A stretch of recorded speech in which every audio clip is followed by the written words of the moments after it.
Hi there, it's Debra Kasowski here, and I'm so glad you joined me. Today, we are going to talk about how to effectively plan and achieve your goals.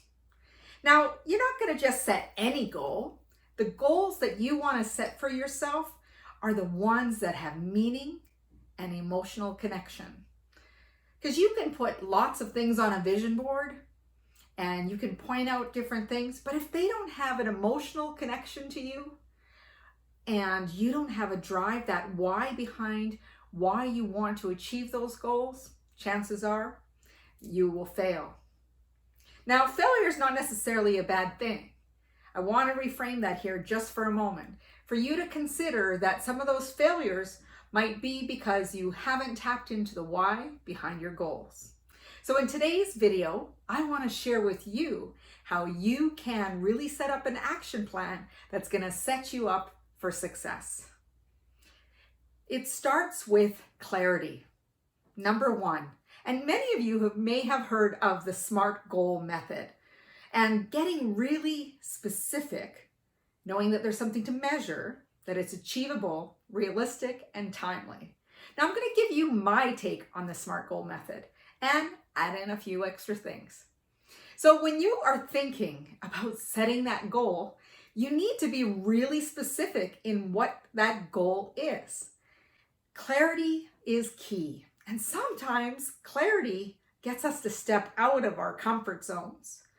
And clarity sometimes makes you do things that you might not feel comfortable with. It might be in a specific action or behavior that you're not used to doing. But you need to sometimes give yourself that pep talk and say, you know what?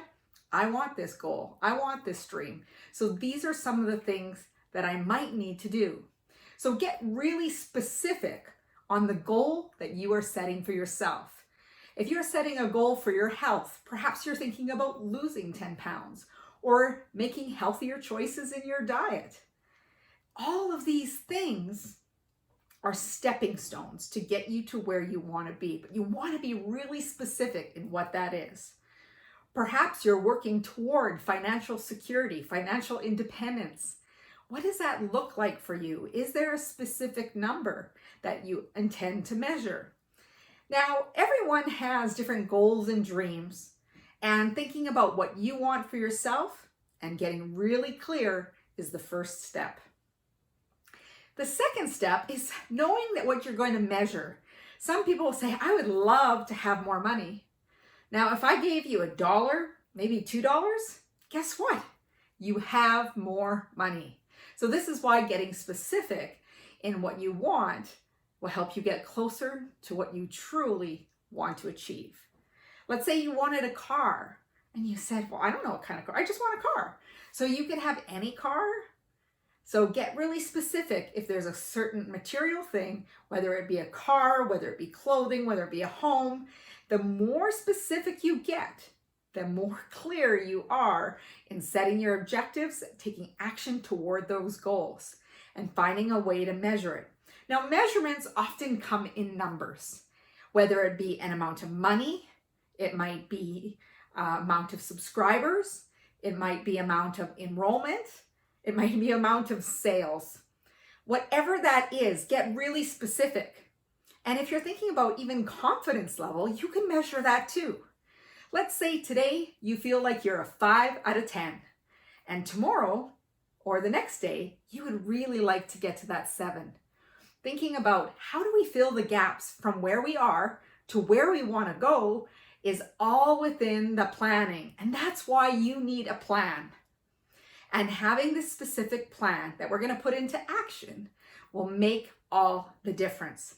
Now, with measurement, the next thing is achievable and realistic. Now, here's the thing. That achievable and realistic is often within the time frame that you measure it in. So we have S being specific, M being measurable, achievable and realistic in the time frame provided. So why do we set a time frame?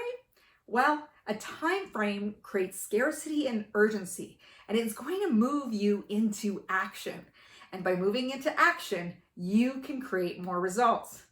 Now, people will often say, but you know, Deb, sometimes I get to that deadline and I didn't make it.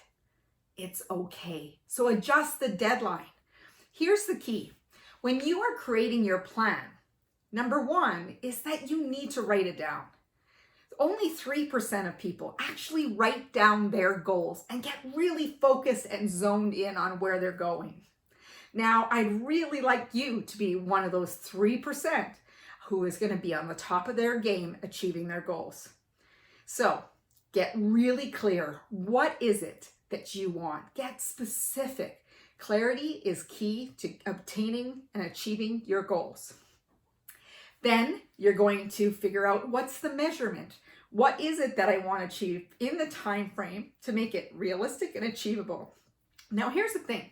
Like I said, when you write it down, your imagination is sparked and you're thinking of all the ways you can achieve those goals. Keep them in front of you.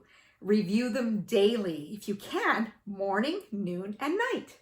And every evening, see how you fared in taking one of those actions. So as you write out this action plan, so put one of your goals at the top of your page, making sure that it's following that SMART goal method. Here's the other things I want you to add to this.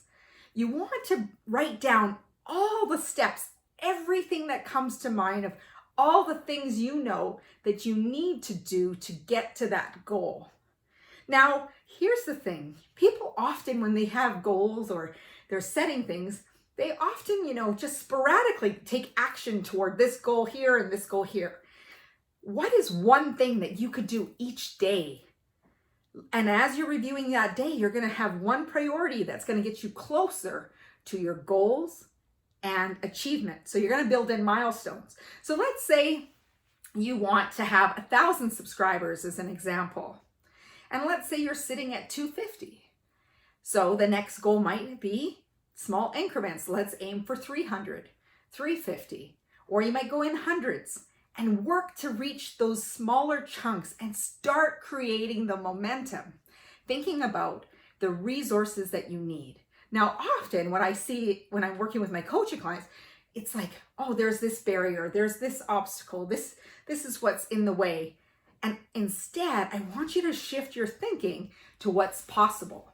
I'm all about possibility thinking. I'm not blind to the obstacles and barriers, but often when you're coming from a place of being solution focused, you often find the solutions quite quickly.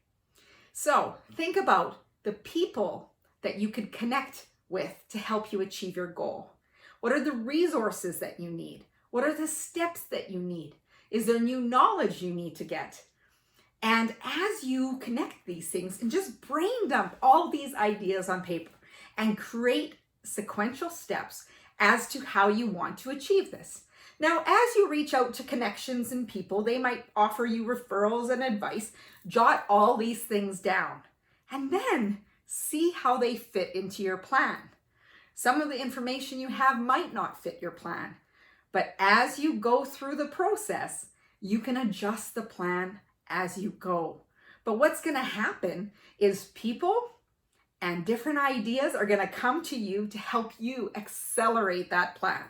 That's the one thing I do know. When people write down their plans, review them daily, and commit to at least one action a day, they accelerate the process and they get to achieve their goals a lot quicker than they would if they would have kept it in their head.